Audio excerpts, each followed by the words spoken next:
So first of all, congratulations on having made history. I guess it won't be entirely satisfying unless you close the deal, right? I am pleased at what we were able to accomplish, and I look forward to accomplishing even more. Okay. Now, you know what the challenge is. A couple of years ago, President Trump beat Hillary Clinton here by a couple 100,000 votes. 4 years ago, Governor Deal won by a couple 100,000, and so did David Perdue. It seems pretty consistent. So where are you going to find 200,000 votes to change things here in Georgia and have a Democrat win? There are more than 1 million eligible, available Democrats, but more than that, there are millions of Georgians who need to be engaged in this process. And what we've focused our campaign on is going to every state, every county in the state, talking to every community, really building that coalition of voters. Because I think the most important population that we haven't spoken to are those who don't think their voices matter, who look at what's happening in the economy and do not feel themselves to be represented. My campaign is about making sure that every voice is lifted up and that everyone knows that they will have the freedom and opportunity to thrive when I'm the next governor. And we're going to find more than 200,000 folks who want that to be so. You know, it's interesting. It sounds like you're talking about the forgotten man and woman, which is precisely the terminology that Donald Trump uses, that's who he's appealing to. Obviously, you're not going after the same people. Who are you talking about? I think that you will find that regardless of political ideology, there are a lot of folks who feel left behind.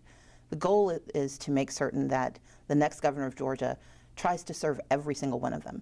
My conversation, though, is going to be focused on the principles that I hold to be dear, that we have a strong public education system, that we are building a thriving and diverse economy in every county, and that we are using government to help do the things government's supposed to do. Number one on that list is expansion of Medicaid, because if we expand Medicaid, we serve every person, no matter who they voted for, because my mission is to be the governor for all of Georgia. Okay. And expanding Medicaid would obviously entail raising taxes, right? No, it does not require raising taxes. Georgia has sufficient funding to pay for Medicaid. It's $156 million a year to start. And for that, we will draw down 9 times as much money. That's money that will be used to stabilize our rural hospitals. It will expand access to health care for 500,000 Georgians.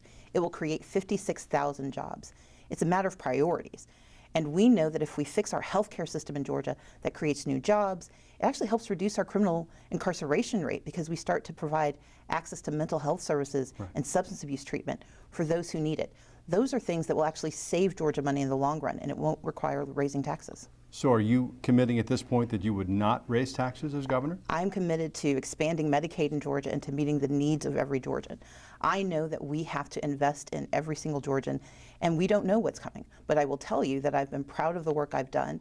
I'm proud of blocking a Republican tax increase that would have raised $150 million in taxes on working families. And I will always stand up for the working families of Georgia to make sure that we're investing their money properly and that we're always putting money back in their pockets where we can. Okay, but you're not saying at this point you can do all this without raising taxes? I'm saying that Medicaid expansion does not require the expansion of taxes. And in fact, if you look at our plans, we have set out every single thing we're going to do that requires a fairly substantial capital investment, and we've talked about how we can pay for it with the budget we have today and with the structure that we have today in Georgia. Okay. I do want to talk about policy, but let me get some old news out of the way, because Republicans have been beating you up with this and will eventually when they have a single nominee, and that would be about your personal finances, the debt to the IRS and some student loan debt that you're still carrying. Yes. What do you say to voters who say, look, she's having some difficulty with her own finances, we shouldn't put her in charge of ours as a state? I think that's a false narrative. I, like so many Georgians, have struggled to make ends meet. And I've been privileged in recent years to do well, but I also have additional responsibilities. I take care of my parents. I take care of my niece who they're raising. I take care of my grandmother who lives with my parents. I do have student loan debt. I do have a payment plan with the IRS. I've never shirked my responsibilities.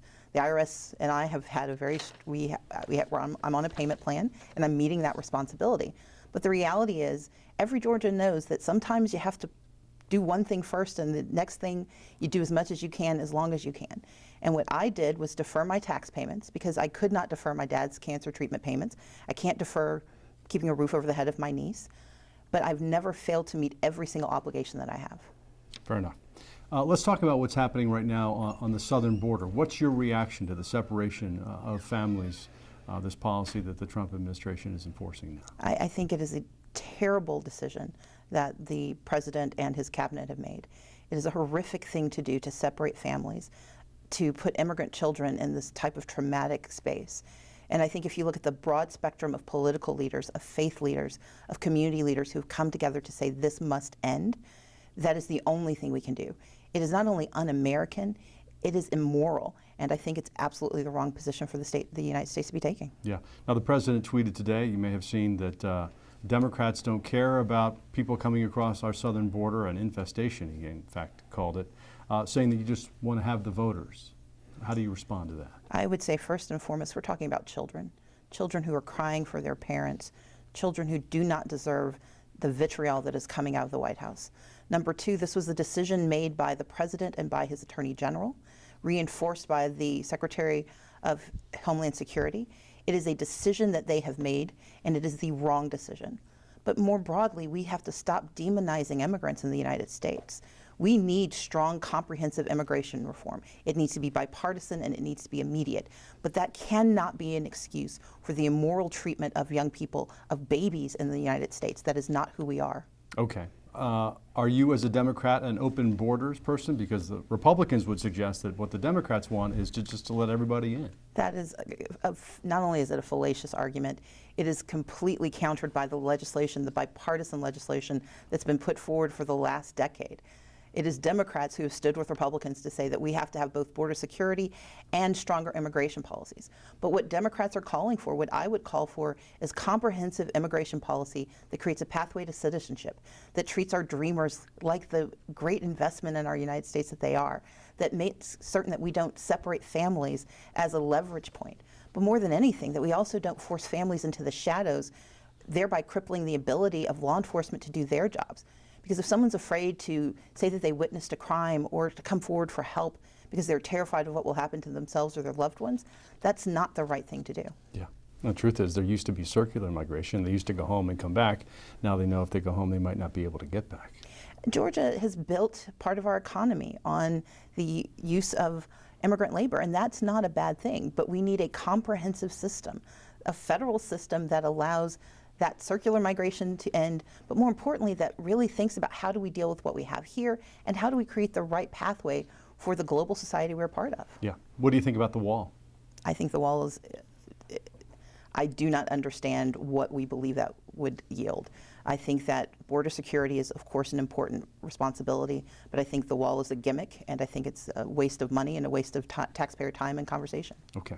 You talked about expanding the voter rolls, making voting more accessible. Absolutely. So how do you do that and not have a problem with potential fraud? Georgia, the United States, does not have a voter fraud problem. There has not been a voter fraud problem. There will not be a voter fraud problem. However, what we do know is that we have millions of folks, including more than 1 million Georgians, who have not taken advantage of their franchise, or when they do sign up, find themselves thwarted by poor implementation of federal and state law. I strongly believe that we should make it easier, not harder, to cast a ballot, because these are choices that we're making about who we are as a state and the direction we want to take, and don't we want the voices of every Georgian to be heard in that process? Okay, that's fair enough, but as I hear you say that, I'm thinking, no, it's not really that hard. I mean, if somebody really wanted to vote, is it that difficult to register to vote? I started an organization to register people to vote and spent 3 years in battle with the Secretary of State because he falsely canceled 33,000 plus applications. That's a problem. On what basis? It was a system that they called the exact match, but people, largely women and other in communities of color, were disproportionately canceled arbitrarily by the Secretary of State's office. A federal court forced him to restore those votes. And my point is, 33,000 people that we know of lost their right to vote through no fault of their own. And that's presuming that people have the wherewithal and the time and the energy to continue to pursue this. It is not American to make it that hard to use your fundamental constitutional rights.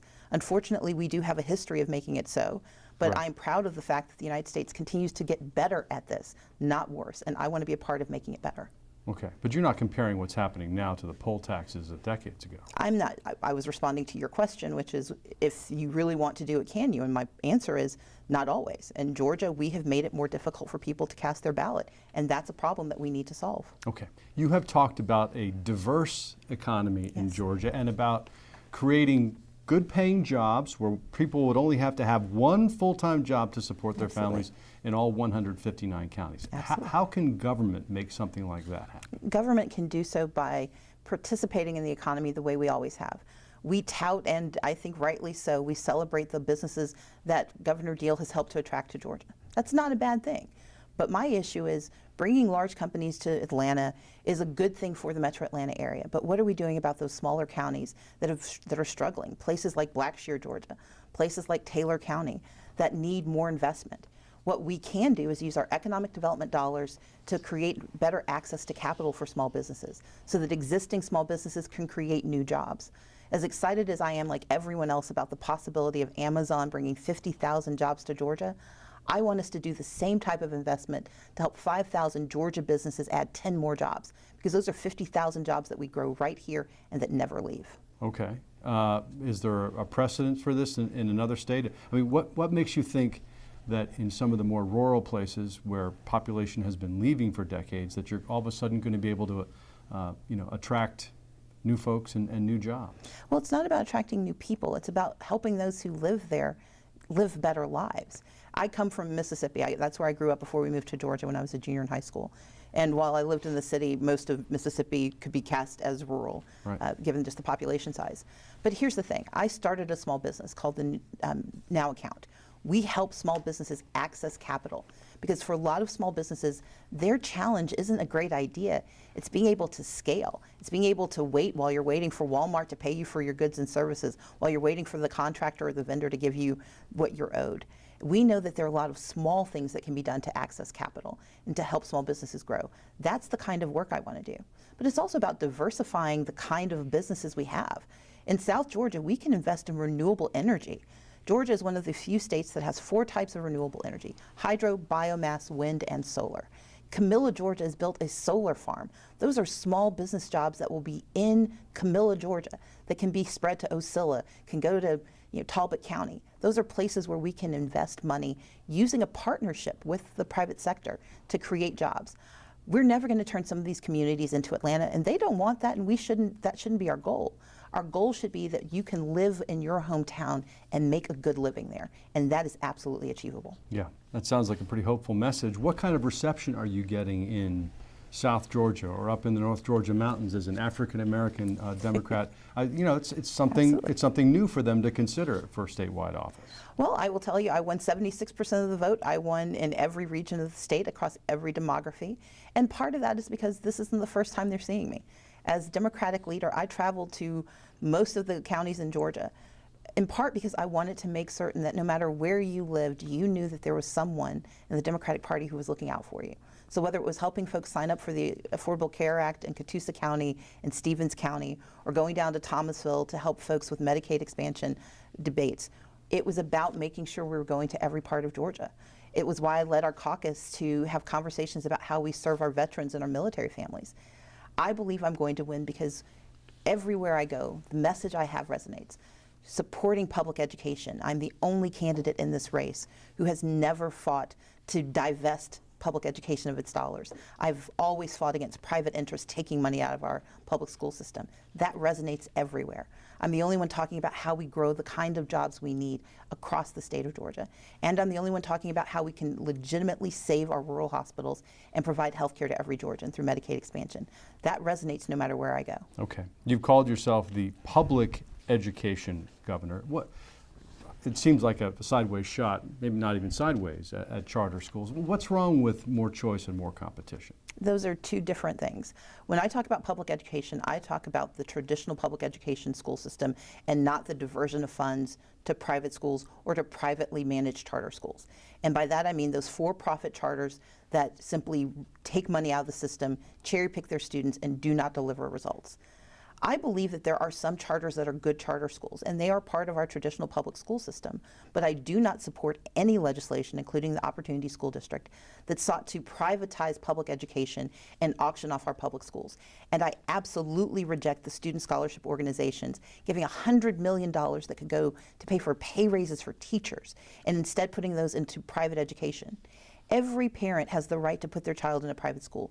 But the contract we make as Americans is that if you want to do that, it's your responsibility. But for every child in Georgia, we provide access to a public education, and that's our responsibility. Okay. I read somewhere that your mom described your family as genteel poor. I think. Yes. Is that the expression? That is it. And you ended up, and your siblings, as I understand it, going to college. You went to Yale Law School, so it worked for you. What did you learn along the way there? And I got to imagine that money's not even really maybe the top priority, or is it? No. My parents raised us with three responsibilities: faith, they taught us service, and they taught us to take care of the ones around us, but also to invest in our education. Because they understood that education is transformative. They understood that faith is grounding and helps you understand who you should be, and that service is how you do your work in the space. My parents started out, my mom was a librarian, my dad was a shipyard worker. They certainly didn't care about money because they became United Methodist ministers, and that's what brought us to Georgia. And they believe fundamentally that our job is to make life better for others. And I take that seriously. That's why I'm running for office. It's why I've done the work I've done for the last 20 years, and it's why I want to continue to serve. Okay. So how do you fix the public schools beyond throwing money at them? Fixing our public education system has to begin by acknowledging that we stripped $9 billion from public education under Republican leadership. That for the last 16 years, $9 billion has been siphoned off of educating our children. You can't get beyond that and not believe that that has something to do with the diminution of education in Georgia.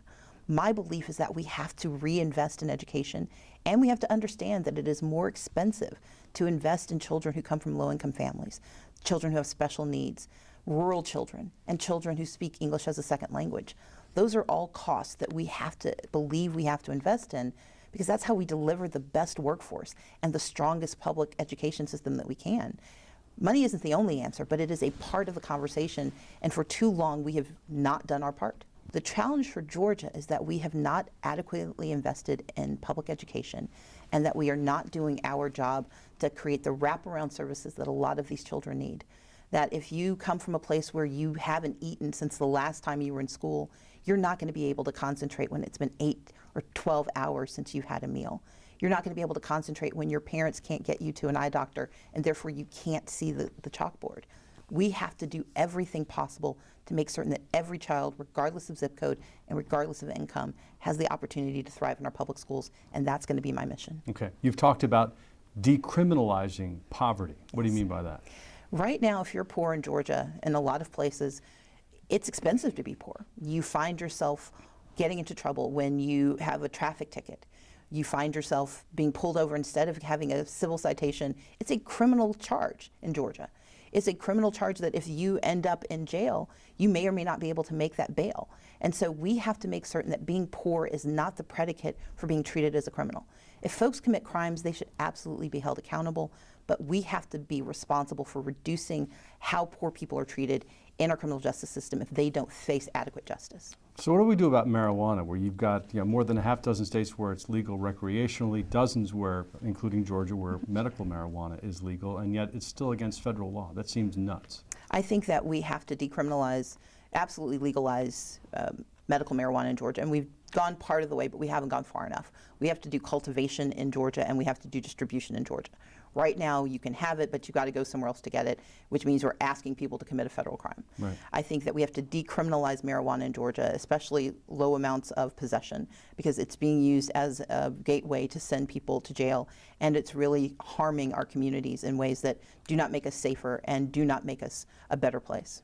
Let me ask you about abortion. Brian Kemp says he would like to see, and other Republicans in the State House, he says, would like to see a stricter abortion law, even stricter than Alabama's, that would make abortion illegal after the fetus has a heartbeat.